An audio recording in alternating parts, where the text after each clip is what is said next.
Thank you, my dear, for reading these passages of Scripture for us today.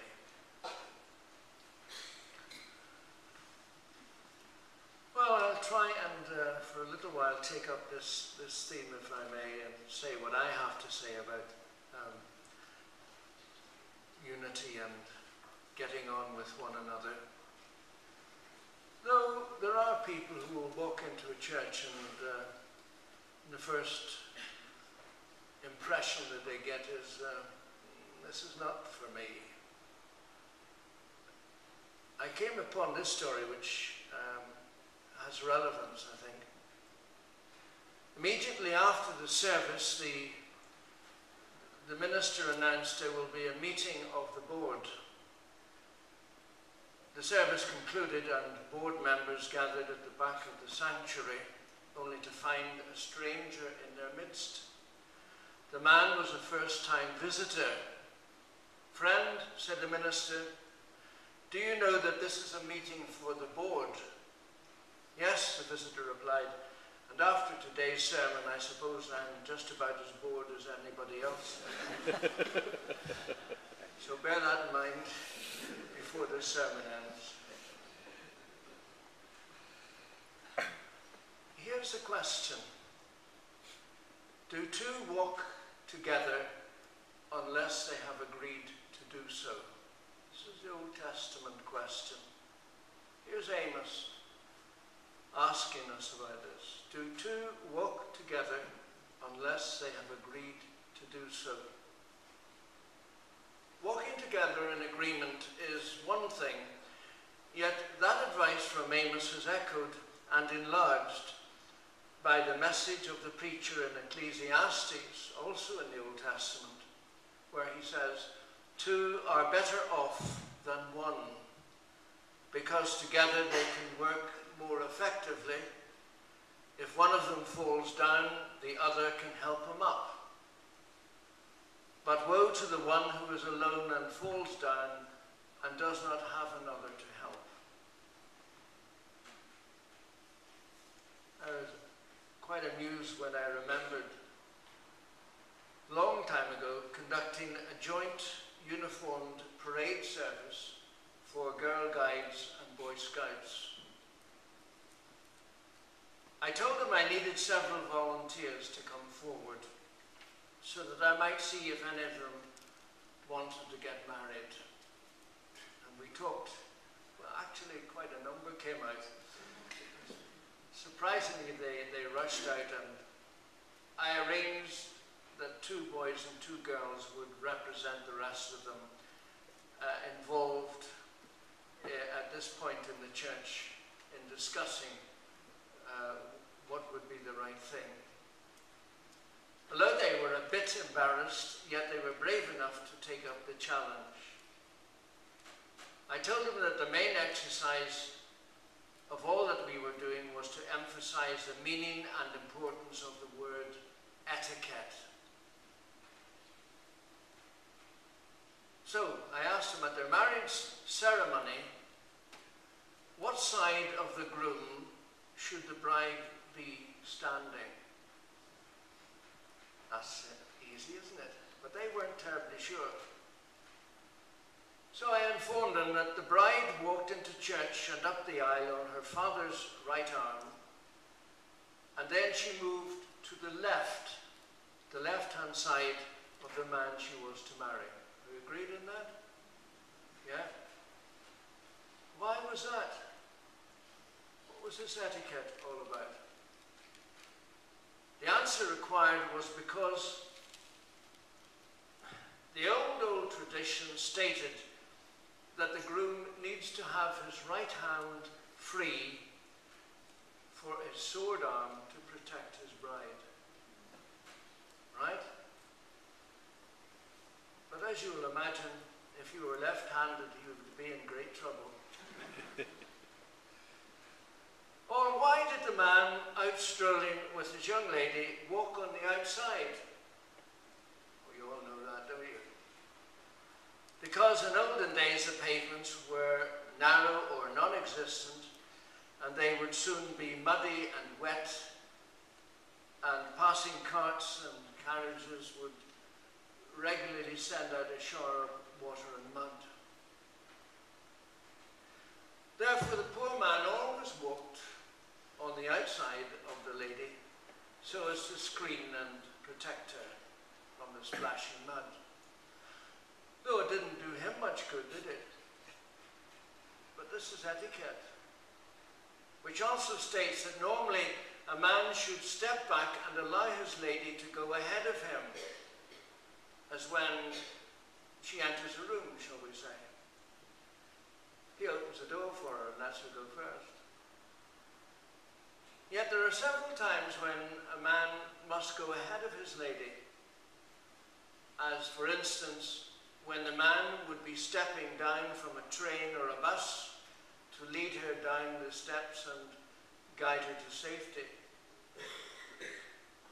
There was one little boy on that particular Sunday who did say, when he heard the question, when should a man go before a lady? And he quickly replied, when he goes for the drinks. A lot of truth in that. But enough of this etiquette. Let's get back to the Old Testament words. We need to learn to hold hands as we walk the road of life together. For when we do this, we look out for one another. We help one another. We lift one another when we stumble and fall. The joy and importance of holding hands, of course, is not limited to romantic love. There is the joy of a parent and child holding hands and taking a walk together. There is the priceless experience of holding the hand of a loved one or a special friend in a hospital or nursing home, or in a time of grief when a human touch really, really is needed. Learning to hold hands and to walk together is a symbol of a part of our Christian unity. Make every effort to maintain the unity of the Spirit in the bond of peace. Paul encourages us, as he went on to say, there is only one body and one Spirit, one Lord, one faith, one baptism, and one God and Father of us all.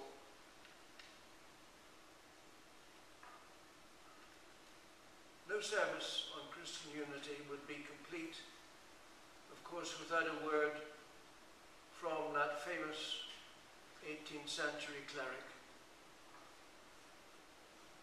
In 1771, the Methodist John Wesley preached a sermon entitled A Catholic Spirit. This was a sermon on the subject of church unity. A later editor had attempted to retain the flavour of Wesley's writing while making it more readable in a modern context. Hence the mixture of these and thous and you and yours. Let me quote these words. Give me thy hand. I do not mean you to be of my opinion. You need not. I do not expect it or desire it. Neither do I mean to be of your opinion. I cannot. It does not depend on my choice. Keep your opinion, and I mine as steadily as ever. Only give me thy hand. I do not mean embrace my modes of worship, or I embrace yours. I have no desire to dispute with you one moment. Thine heart is as mine heart. If thou love God and all mankind, I ask no more.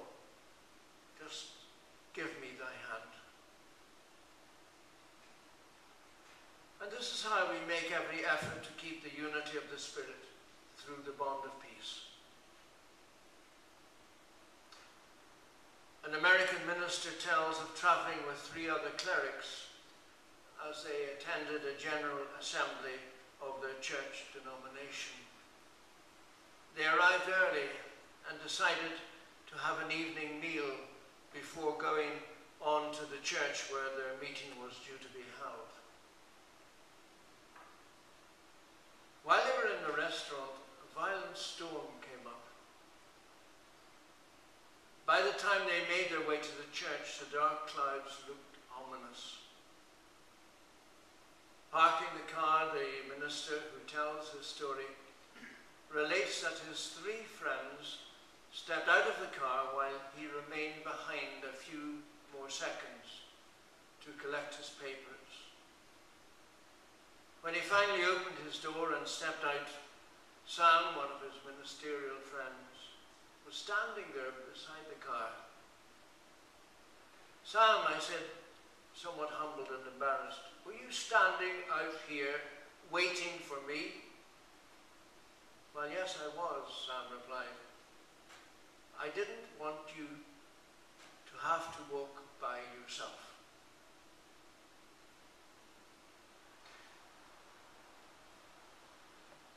In the world, we often have to walk alone. In the church, we need to learn to walk together. Nobody likes to feel alone. Nobody likes to walk alone. As I come into this church building again, I see members of the congregation who truly in the Lord love one another and feel themselves bound to one another in ties of love and fellowship. And that is so important, so important. And I'm thanking you today for giving me a glimpse of all this so that I can go away feeling I have been with Christ this morning and with his people. And that ought to do me a power of good. I wish you every blessing. I pray for the future of this congregation. I pray blessing upon your minister. You have come so far. You have done so much. Recommit yourselves again to all that lies ahead, because I'm sure there is much that lies ahead. God bless you this day and always.